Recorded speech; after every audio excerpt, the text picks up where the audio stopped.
everyone, Chris here, and welcome to my channel. Today I'm going to be playing Phase 10, Chooses My TBR, for July. So in the month of June, I read 75 books. I have no idea how I managed to do that. I highly doubt I will ever have a month that is even close to that.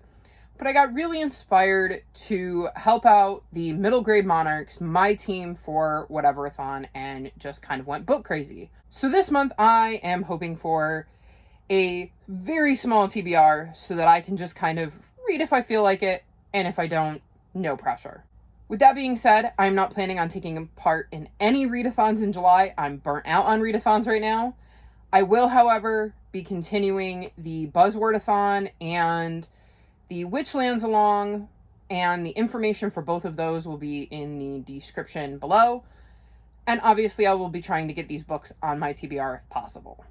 If you're new to my channel, I will link the playlist for the Phase 10 Chooses My TBR below so you can familiarize yourself with the rules. For everyone else, let's just jump on in. So, as you can see, I have the board set up for this month.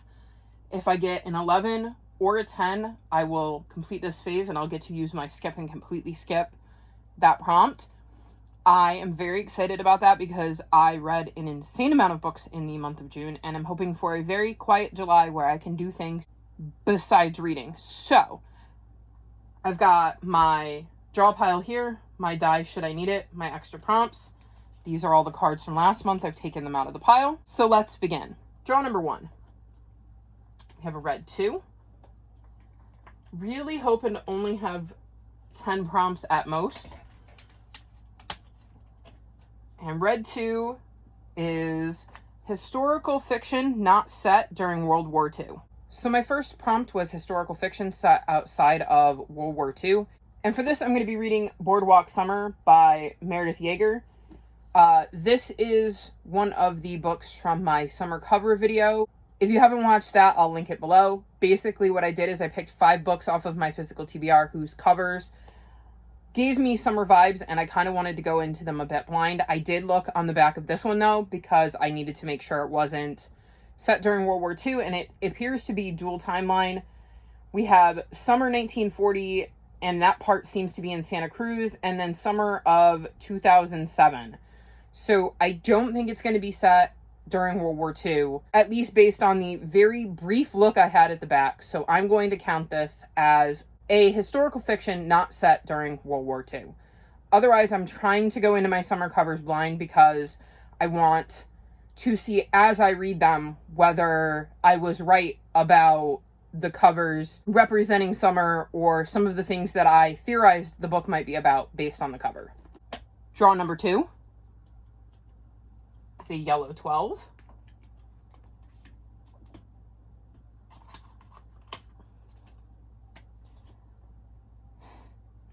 And the prompt for yellow 12 is set outside the US/UK. Next up, I got set outside the US/UK. And for this, I'm going to be reading Escape from Aleppo by N.H. Senzai. So this says that Nadia stands at the center of attention in her parents' elegant dining room. This is the best day of my life, she thinks. Everyone is about to sing happy birthday when her uncle calls from the living room. Baba, brothers, you need to see this. Reluctantly, Nadia follows her family into the other room. On TV, a reporter stands near an overturned vegetable cart on a dusty street. Beside it is a mound of smoldering ash. The reporter explains that a vegetable vendor in the city of Tunis burned himself alive, protesting corrupt government officials who have been harassing his business. Nadia frowns. It is December 17th, 2010. Nadia's 12th birthday in the beginning of the Arab Spring. Soon, anti-government protests erupt across the Middle East, and one by one, countries are thrown into turmoil. As civil war flares in Syria and bombs fall across Nadia's home city of Aleppo, her family decides to flee. Inspired by current events, this novel sheds light on the complicated situation in Syria that has led to an internal refugee crisis and tells the story of one girl's journey to safety. So it sounds like this book is set in Syria, and that is definitely outside of the US and the UK. Obviously, I can't guarantee that she won't end up in one of those two places, but it sounded to me from the description that a majority of this book would be taking place outside of the US and the UK. So my game, my rules, I decided to count it. Draw number 3 is a blue 4.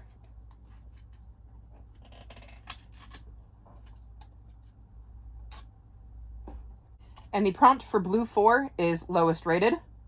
Next up, I got lowest rated. And while I wasn't thrilled about getting this prompt after a month of reading a bajillion books, I was at least relieved that it would not be flying again like it was the last 2 times I pulled this prompt. This time it is Good Karma by Christina Kelly. This has a 3.31 rating on Goodreads. It says, after almost 40 years in New Jersey, Catherine, Ralph, and their beloved Boston Terrier Karma are hitting the road, relocating to a gorgeous serene island off the coast of Savannah, Georgia, where Catherine can work on her backhand and Ralph can hit the links. But upon their arrival in the Seven Oaks gated community, it becomes apparent that Catherine's and Ralph's vision of retirement could not be more different. While Catherine is intrigued by their quirky neighbors, Ralph is focused on his golf and poker routine, interrupted only by his flirtations with their zealous real estate agent. As the pair drift apart, Catherine senses her marriage is at risk. Then she meets recent widower Fred at the dog park. United by their dogs, Catherine and Frank embark on a friendship that could be something more, until she discovers that he's not quite what he seems. As Christine sorts out fact from fiction and discovers what secrets might be hiding behind Seven Oaks' pristine picket fences, she'll have to make a decision that will affect her future happiness and her chance at newfound love. So, I think this is a cover buy, if I remember correctly. I just liked the cute dog on the cover, and I think I really only glanced at the back, and from the sounds of it, I'm not expecting to rate this much higher than Goodreads seems to be. My gut instinct is that it will be lucky to get a 3-star for me, but I guess we'll have to see, as the Phase 10 TBR Phase decided I would be reading my lowest rated. Draw number 4 is a green 9.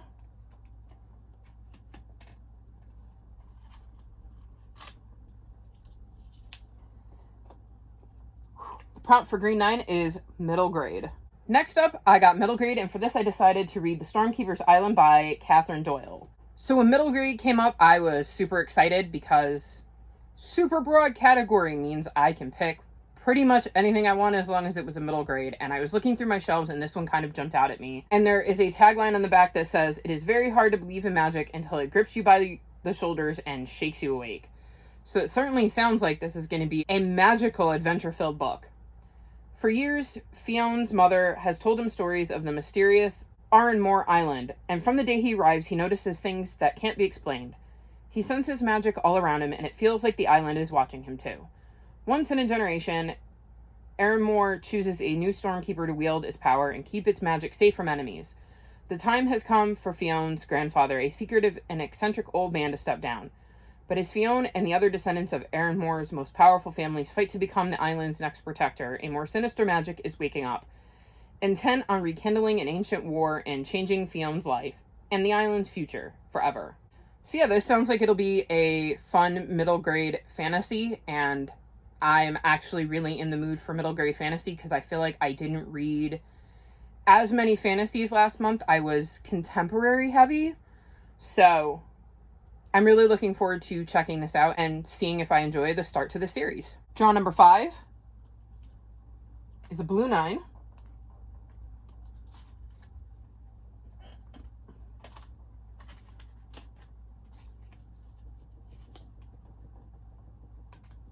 And the prompt for blue 9 is Kindle Unlimited.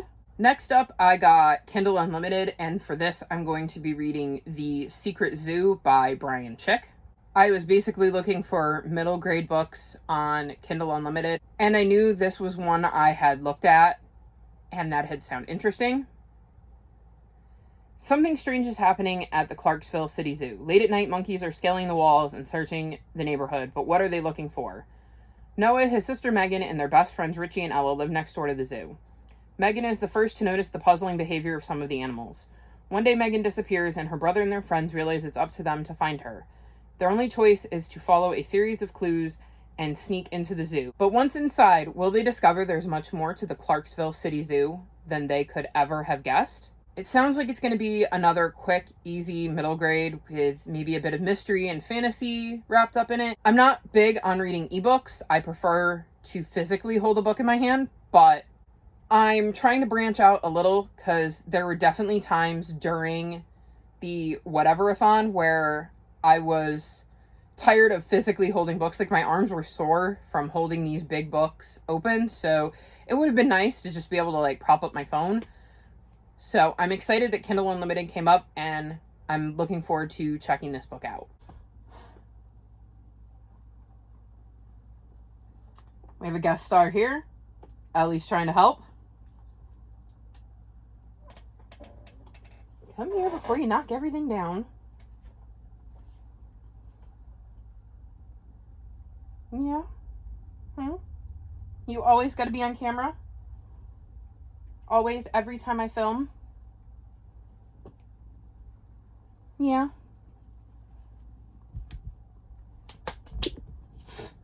Leave your fur all over me? Okay.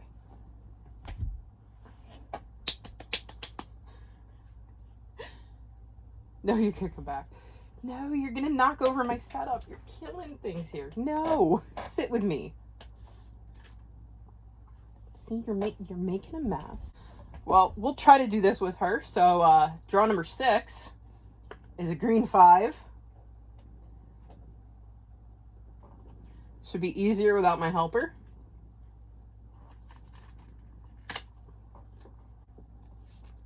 Is Player's Choice. Next up, I got Player's Choice, and that essentially means that I can pick whatever I want. But I have to designate a book. So, like, if Mood Read came up, that just meant that at some point during the month, I had to mood read a book. I didn't have to pick it in advance. But Player's Choice means that I have to pick a specific book to put on my TBR, but that there are no rules to it. I can literally pick whatever book I want. So for this, I chose Ace of Spades by Farida Abike Emide. I hope I didn't butcher that too badly. This is a book whose cover drew me in. The first time I saw this cover, I knew I wanted to know more about this book because I think the cover is so intriguing. I believe this is like a YA thriller? Let's see, it says, when 2 Nivea's private academy students, Devon Richards and Chiamaka Adebayo, are selected to be part of the elite school's senior prefects, it looks like their year is off to an amazing start. After all, not only does it look great on college applications, but it officially puts them in the running for valedictorian too. Shortly after the announcement is made, though, someone who goes by Aces begins sending anonymous text messages to reveal secrets about the two of them that turn their lives upside down and threaten every aspect of their carefully planned futures. As Aces shows no sign of stopping, what seemed like a sick prank quickly turns into a dangerous game with all the cards stacked against them.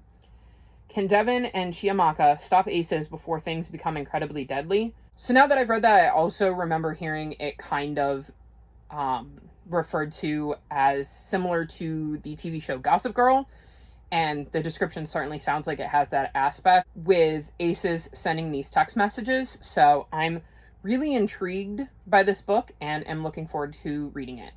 Draw 7 is a yellow 2.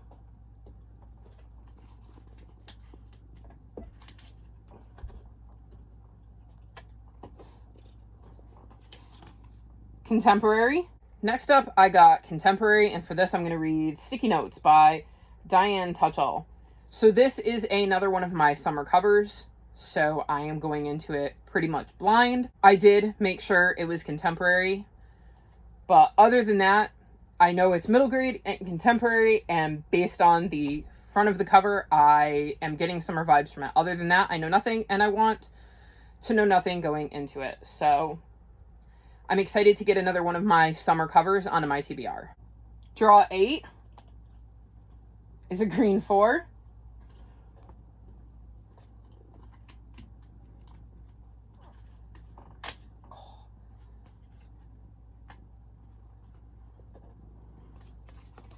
Mythology.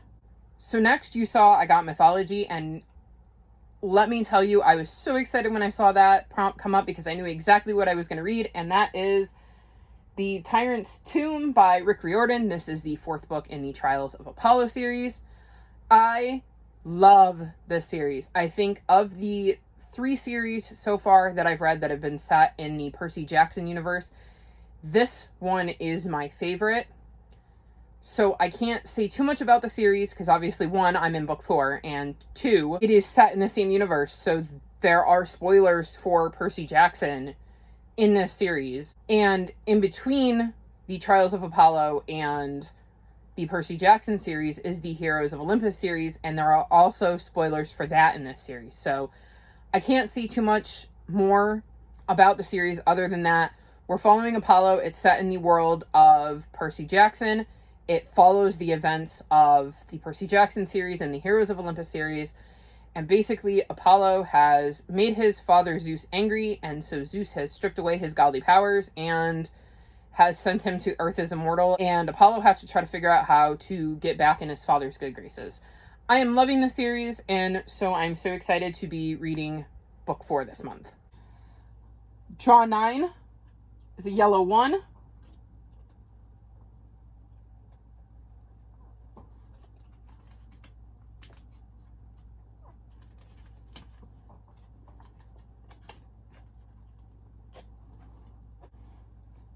Another Booktubers TBR. Next, I got another Booktubers TBR. And basically this means I have to pick a book that is on another Booktubers TBR. I could have made this very easy on myself and picked Witch Shadow, which is the next book in the Witchlands series for Witchlands Along.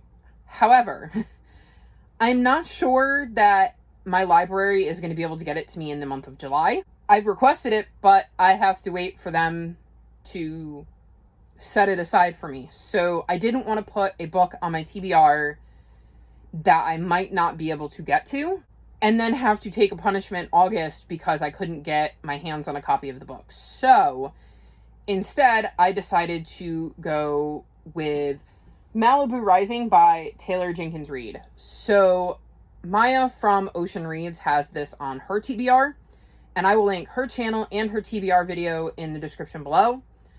So this is a historical fiction, and I believe, it says, 4 famous siblings throw an epic party to celebrate the end of the summer, but over the course of 24 hours, their lives will change forever. And it says it takes place in Malibu in August 1983. So for me, this is barely a historical fiction because I can't consider anything that happened in my lifetime yet to be historical fiction. And this book is set a few years before I was born, so I guess I'll allow it. It's right on the verge.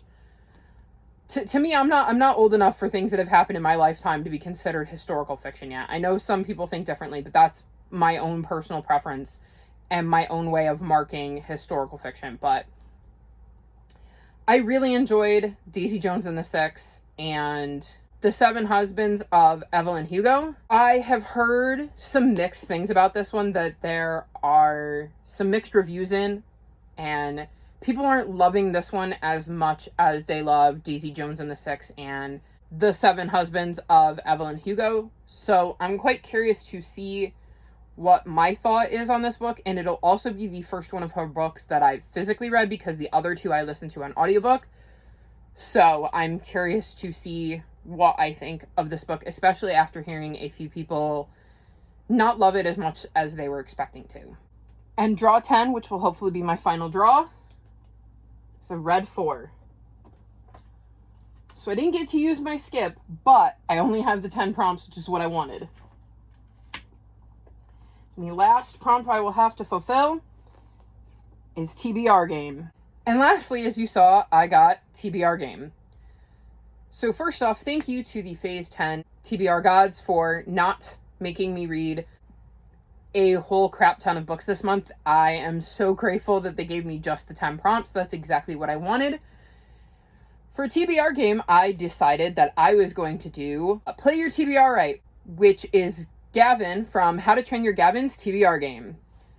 So if you don't follow Gavin and watch his videos, you really should. I highly recommend him, especially if you love middle grade. So with his TBR game, he takes a deck of cards and he picks a book he wants to read and a book he doesn't want to read. Or at least maybe he doesn't want to read it right now. And he has the book he doesn't want to read on one side and the book he wants to read on the other side. And like I said, he puts 5 cards in the middle, and then he has to guess higher or lower. And as long as he's right, he can progress across the board. And the idea is if he gets them all right, he gets to read the book that he wants to read.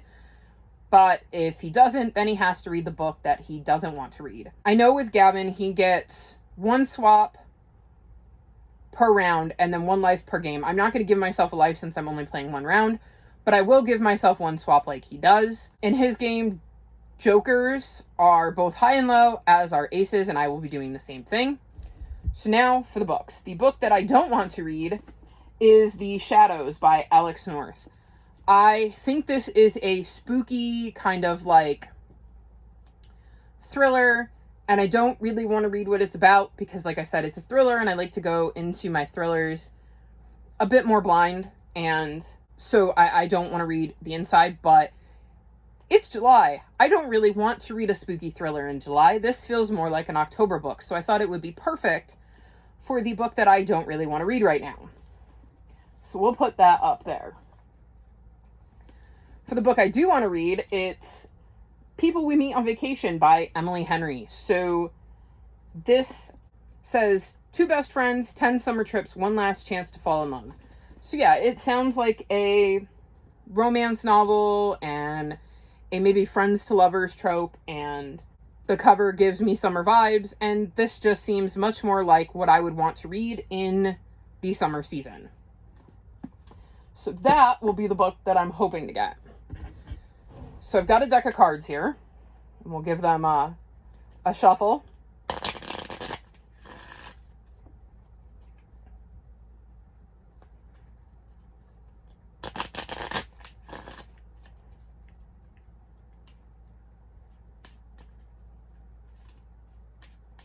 This way you know that I'm mixing them up, not cheating.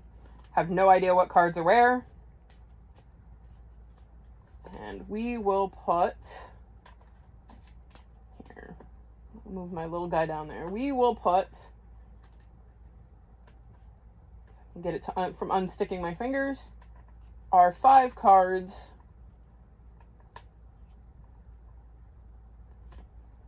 up on the board.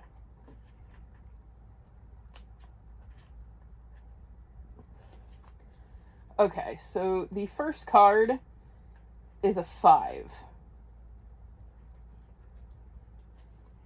And I think that I'm going to say that it is higher than a 5. And we have a 6, and I'm going to replace that card since it fell. That way you guys know that I'm, again, not cheating, because I think I saw it out of the corner of my eye. It's a brand new deck of cards that I that I bought specifically for this. I wonder if Gavin has this much trouble with the cards falling over. So higher or lower than a 6? Oh, goody. I don't know that I want to use my swap yet. I'm going to say higher than a 6. And Gavin, I now understand what you mean when you say this is nerve-wracking. Please be higher than a 6. And we have a 10. Okay, higher or lower than a 10? Well, there are only 3 cards that are higher than a 10. And the rest are lower. So odds say lower, and I'm going to go with the odds. And we're going to go lower than a 10.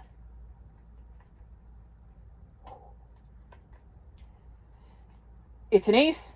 Ace is both a high and a low card, so it doesn't really matter what I say. I'm going to say higher. And the last card is a king, which is higher than an ace. So I will be reading People We Meet on Vacation by Emily Henry. Thank God. I was so not in the mood for a spooky thriller. So that was my Phase 10 TBR. Before we go, like I mentioned a little while ago, I'm hoping to participate in Witchlands Along and read Witch Shadow, which is the 4th book in the series. I have really been enjoying this series and am very curious to see what is going to happen next. And I'm excited to see everybody's thoughts on the live show for that when it airs, because so far Jade has been rereading the books, and I'm very curious to see Jade's first thoughts on this book, because every other live show is her been trying not to give things away. The other thing I need to mention is the Buzzwordathon. And the prompt for this month was the word last, and I had one book on my TBR with that word in it, and that's The Last Thing He Told Me by Laura Dave. This is a thriller, so I don't really want to know much about it.